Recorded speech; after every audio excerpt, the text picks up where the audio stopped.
Voltamos para o segundo bloco do Produtor Quer Saber, que hoje nós estamos falando do ZARC, que é o Zoneamento Agrícola de Risco Climático, com o Coordenador-Geral de Risco Agropecuário do Ministério da Agricultura, Hugo Borges. Hugo, no primeiro bloco a gente deu uma ideia geral para o produtor rural em relação ao ZARC, né? Vamos mostrar na prática essas mudanças, já está aqui na tela, inclusive, o que muda para o produtor, no caso a inclusão dessa tábua de risco de 20%, 30% e 40%. Então, o Ministério da Agricultura acabou de desenvolver uma ferramenta para auxiliar o produtor na identificação dos riscos, né? Uma ferramenta interativa, né, que o produtor ele pode ir escolhendo quais são as características da região dele e no final ela vai dar qual que é a tábua de risco. O que a gente chama de tábua de risco é a indicação de datas de semeadura para riscos de 20%, de 30% e de 40%. É importante também ficar claro o que significam esses 20%, 30% e 40%. Né?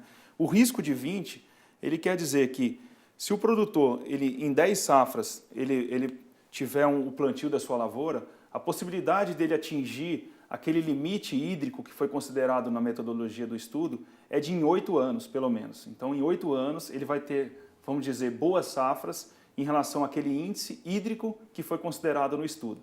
O de 30, ele pelo menos em 7 anos, ele tem aquele índice hídrico que foi considerado na metodologia atingido. E o de 40, que em pelo menos 6 anos, ele teve aquele índice atingido. Ou seja, é um estudo, né, que ele utiliza dessas informações estatísticas, né, que informam esses níveis de risco. Então, esse painel interativo ele pode ser acessado no site do Ministério da Agricultura, né, dentro da aba Política Agrícola, Gestão de Riscos. Então vai ter lá painel de indicação de risco e ele vai abrir essa tela. Quando o produtor tiver acesso a essa tela do painel, a primeira coisa que ele precisa fazer é fazer a marcação aqui da safra. Então a gente colocou aqui como exemplo a safra 17, 18, né, que a gente acabou de publicar, as portarias principalmente de milho e de soja. Depois ele vai clicar na cultura que ele quer selecionar, a cultura que ele vai plantar. No caso aqui selecionamos o milho. Depois ele vai selecionar o estado, né? No caso selecionamos Minas Gerais. E essas outras duas abas, que são de grupo e solo, são informações de grupo, qual a cultivar que ele vai semear naquele ano safra. Então existem cultivares de grupo 1, de grupo 2 e grupo 3. Cultivar de grupo 1 é a mais precoce, a de grupo 2 é de ciclo intermediário e as de grupo 3 são as cultivares que têm mais dias para o período de maturação. E depois de selecionar o grupo, ele vai selecionar qual que é o solo. O solo é o solo da propriedade dele. Então o produtor ele tem uma análise de solo que indica se o solo dele é arenoso, de textura média ou textura argilosa, então ele vai indicar o solo que ele tem de fato na propriedade dele. Depois de indicar esses parâmetros aqui do lado, vai abrir um mapa com a indicação de risco. Então aqui é o estado de Minas Gerais. O que significam esses riscos, né? Aqui, o risco de 20%, ele está pintado de verde. O risco de 30%, ele está pintado de azul e o risco de 40%, ele está pintado de amarelo. Então você vê um panorama do estado e embaixo do mapa você consegue identificar o que a gente chama de tábua de risco. É interessante aqui no mapa também a questão de quanto mais ao norte, né, mais próximo da região nordeste, o risco vai aumentando em relação à seca. Você vê isso claramente no mapa, né? Que é o que a gente observa realmente no dia a dia, no histórico da região, no caso específico de Minas Gerais, né? E essa daqui é a nossa tábua de risco, que a gente está chamando de tábua de risco. Esses números aqui em cima, de 1 a 36, são decêndios, são períodos de 10 dias do ano, né? Até 360 dias. Então, se você observar ali o início do plantio no estado de Minas Gerais para a cultura do milho, para um solo para uma cultivar de ciclo grupo 1 e um solo de textura média, o início do plantio ali, na maioria dos municípios, é no decêndio 28, né? Que vai estar ali em outubro, né? Setembro para outubro. E ele vai até o decêndio 36, que é o último dia do ano, né? 31 de dezembro. E você observa que em cada decêndio ele está pintado de uma cor diferente. E essas cores indicam o risco daquele período de 10 dias. Então ficou uma forma bem interativa, mais fácil do produtor identificar o risco, né? Conforme a gente falou no bloco passado, as portarias que são publicadas no Diário Oficial é uma forma complicada de você entender o zoneamento, e esse painel ele traz essa facilidade para o produtor. É bem prático, né? Ele consegue utilizar essa ferramenta. Então, isso tudo que você fala é para facilitar as informações do ZARC, né? Que você, como produtor, pode acessar as informações dessa forma. Isso. O produtor que ele queira, por exemplo, ele está lá no município de Minas Gerais, de Abaeté, por exemplo. Ele quer saber qual que é a data de semeadura para o município dele, para o solo que ele tem na propriedade, que é um solo argiloso, por exemplo. Ele vem fazendo todas essas marcações e no final vai abrir qual que é a janela ideal para o plantio dele. Mas é interessante mesmo que a gente estava comentando, né, do mapa, né, como fica claro isso, né, se a pessoa entende já geograficamente onde está o maior problema, como o estudo realmente ele é bem feito, né, eles levam em consideração todas essas questões climáticas.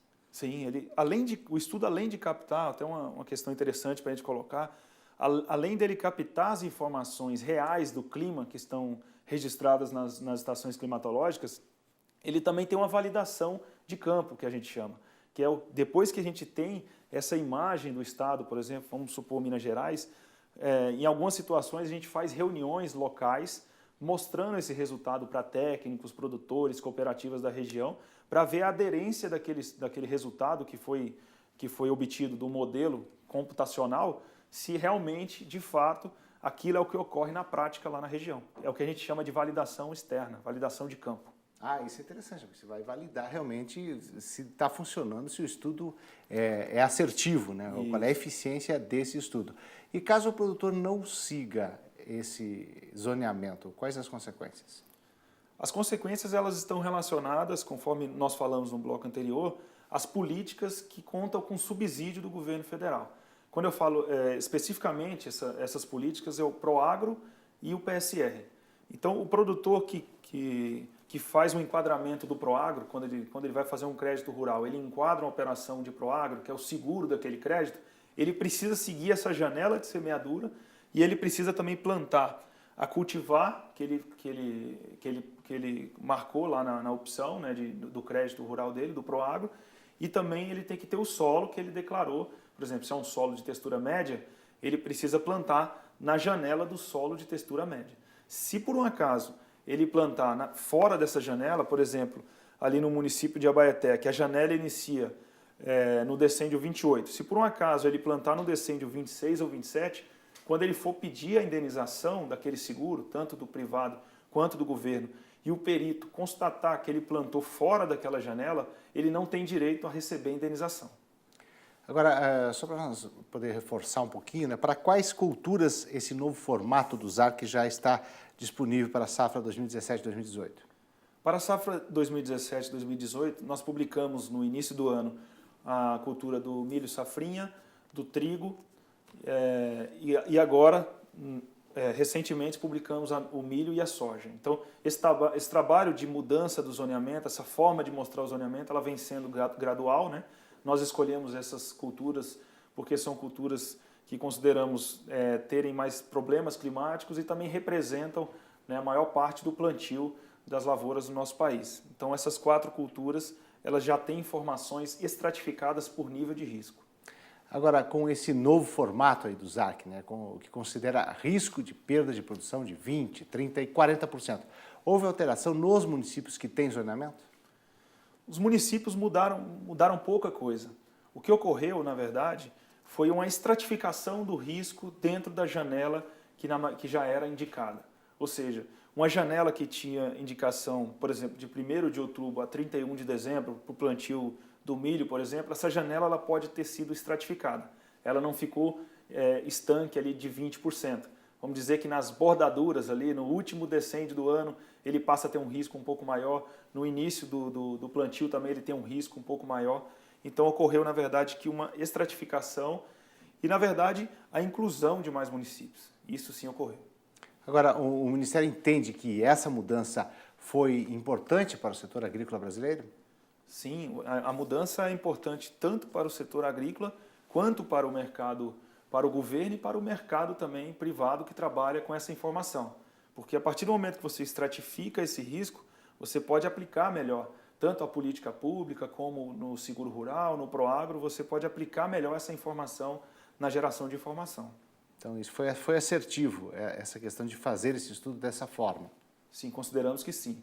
Tá. E é um formato inovador também no mundo. Tá? A gente não tem conhecimento de que outros países utilizem dessa informação.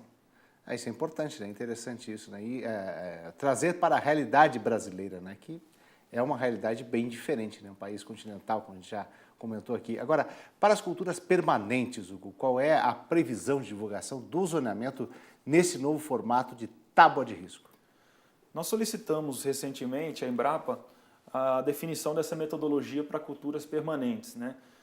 A princípio foram incluídas as culturas que vão ser prioritárias, culturas permanentes que serão prioritárias para essa revisão, é a cultura da banana e da uva.